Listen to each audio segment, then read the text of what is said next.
Over Too Soon, written by Avril Sabine. Dedication.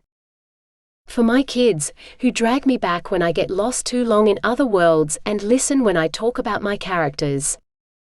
Book description. 17-year-old Kayla finds life a breeze. She has plans for her future and friends to hang out with. Life is exactly the way she wants it to be.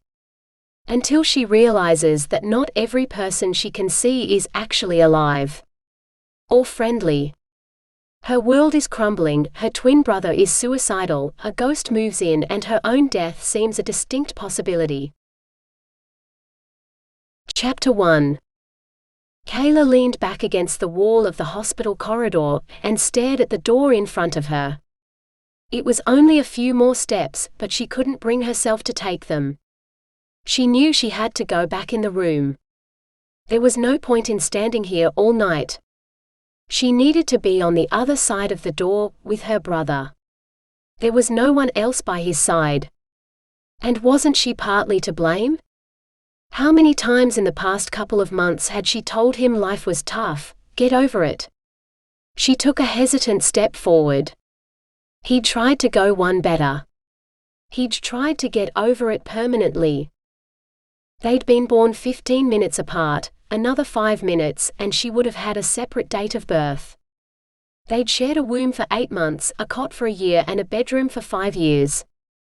With all that enforced time together, you'd think they'd have more in common than a last name, the same birth date, and identical dark brown hair. She hadn't one single thing in common with Jeff. Actually, not many people had anything in common with him. Kayla forced herself to open the door and step into the hospital room. Her courage deserted her and she stood there, frozen. She listened to the click of the door close behind her, as she stared at the floor. One of her shoelaces had come undone and trailed under her sneaker. For a moment she was tempted to stop and retie it, but instead she forced herself to move forward, her gaze on the industrial carpet. The edge of the bed came into view and her gaze slowly traveled up along the bed frame, across a beige blanket, halting when she saw a young man leaning over her brother.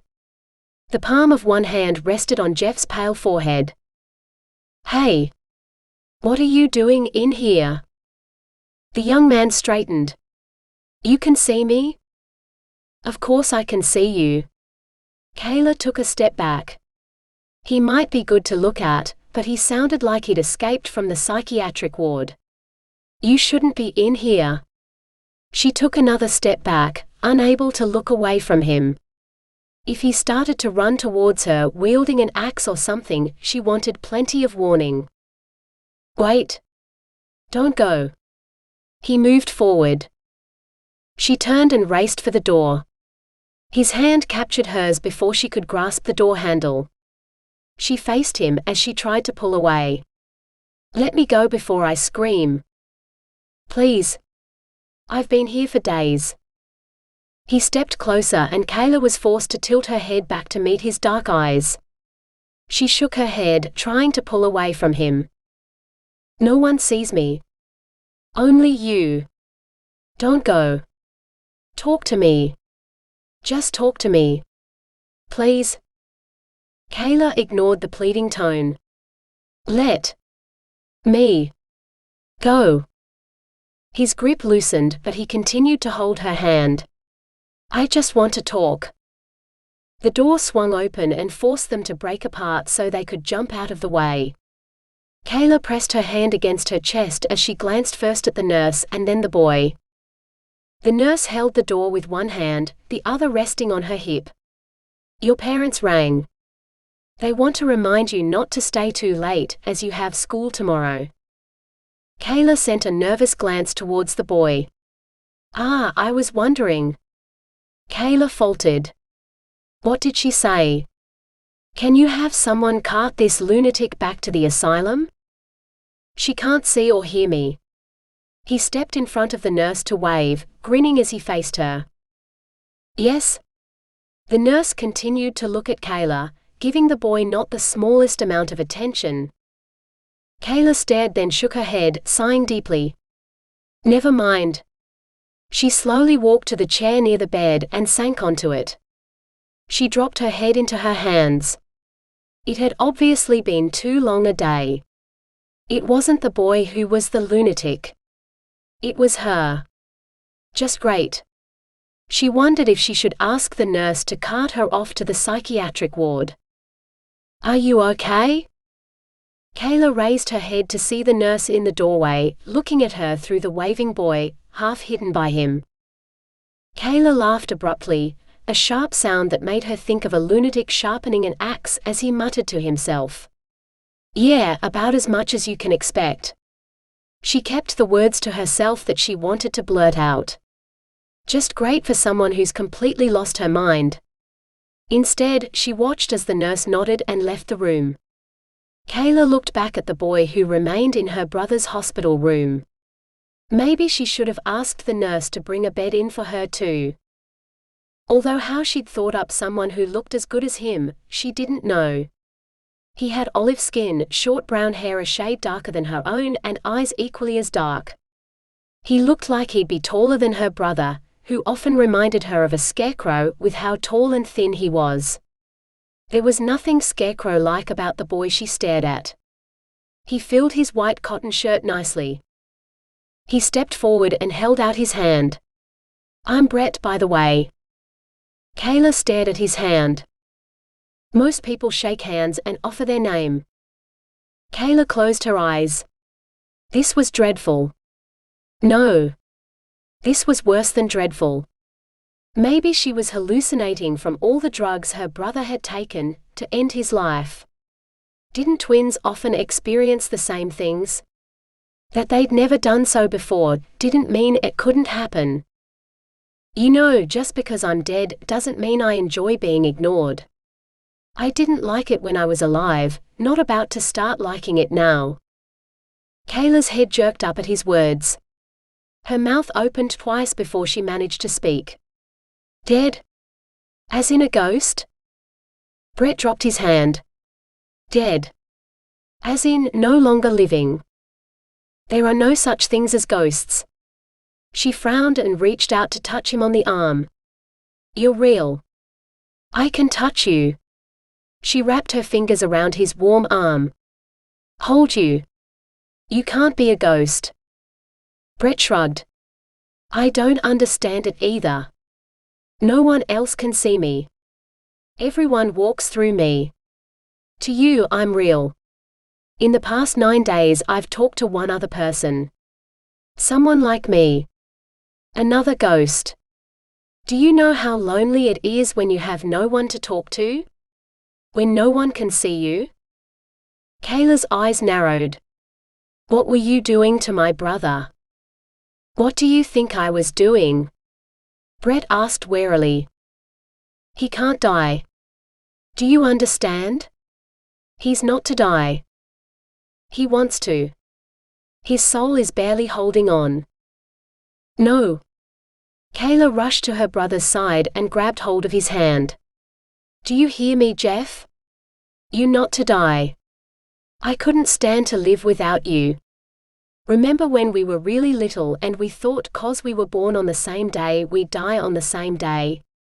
Well, don't go, in case we were right. I have heaps of stuff I want to do." She turned to Brett. "Can't you reach him? Tell him to come back. Please?" "I don't know how." "What were you trying to do before?" Brett shook his head. "It doesn't matter."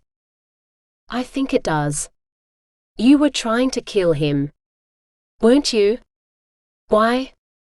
What's your name?" "Huh? Your name. I already told you mine." She hesitated. "Kayla." "Kayla, I've been dead 9 days. I talked to some old guy who's been dead a total of 6 times. That's it. The measly bit of info he gave me is all I know about being a ghost. I have no chains to rattle. I don't feel the need to throw things about the room, or at least I didn't until I met you. And I shouldn't be dead. Obviously you should be since you're here. I'm not meant to be dead. Unlike your brother, I didn't try to kill myself. I wasn't drink driving when we went out the night I died. I had someone who didn't plan to drink organized to drive. I did everything right. Ate properly, played sport, got into uni, made no trouble for anyone. I did everything right. Then bang. All over. Do you know what that's like? Kayla shook her head. Of course she didn't. She was alive. And he knew that. She glared at him. None of that has anything to do with my brother. You leave him be. He doesn't want to be here. It wasn't a cry for help. You weren't meant to come home. Why did you come home? How do you know? Brett smiled. I heard it in his thoughts. So why did you come home? I forgot my phone. It wouldn't take much to show him how to let go so I can step in. Brett brushed the hair back from Jeff's forehead. A little on the pale side and he looks like he's never played sport, but I can deal with that. Kayla leapt forward and shoved Brett away from her brother and against the wall. No. She held his gaze. Don't touch him. I have 6 months to find a new body before I permanently become a ghost. He doesn't want his. I do. You can't have it. What do you expect me to do? Let go? After all that's happened? Die? Never live again? Kayla frantically held on to Brett so he couldn't return to Jeff's side. I don't know. All I know is that you can't have my brother. Please? Leave him be. A tear escaped and she blinked, trying to hold on to her emotions. Brett swore and sank to the floor, his back resting against the wall. Kayla went with him, unwilling to set him free. Brett swore again and reached out to wipe the tear from her cheek. He leaned back, his head against the wall and his gaze on the ceiling. I'll leave your brother alone. But if he figures out for himself how to let go, I'm not going to encourage him to stick around, and I will take his body. Thank you, Kayla whispered. The first body in days I've felt I could take, and you have to ruin it. He's my brother. My twin. Brett glanced between the two of them, surprise on his face. You have to be kidding. I had you pegged as being half siblings or something. I know. We don't look much alike. She sat beside Brett, her shoulder touching his, and let go of him. I didn't know things had got so bad for him. I would have done something. I don't have a clue what I could have done, but I'm sure there must have been something. I can't believe I didn't realize how he felt. Brett took her hand. No one can know what's on another's mind. Yes, but Kayla broke off as the door swung open. The nurse stood there again, looking extremely annoyed. You might want to give your parents a call and let them know what your plans are. I am not a messenger. I'm sorry, Kayla said. I understand you don't want to leave your brother's side. But while your friend is here, he can take a turn sitting with him. Since there doesn't seem to be anyone else willing to share the duty with you. Kayla started to defend her parents, and then the rest of the nurse's words registered. My friend?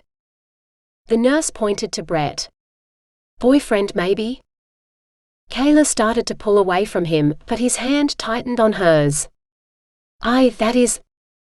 Don't worry. I'll make sure she calls her parents, Brett said. Thanks. The nurse turned and left the room. Brett grinned. Did you hear her? She saw me. And spoke to me. Kayla frowned.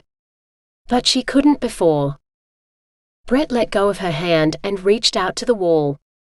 He pressed against the wall and his hand slid through it like it wasn't there. He pulled back, grabbed her hand and tried to do the same trick. This time his hand met a solid surface. He pulled Kayla to him, hugging her tightly. You make me exist.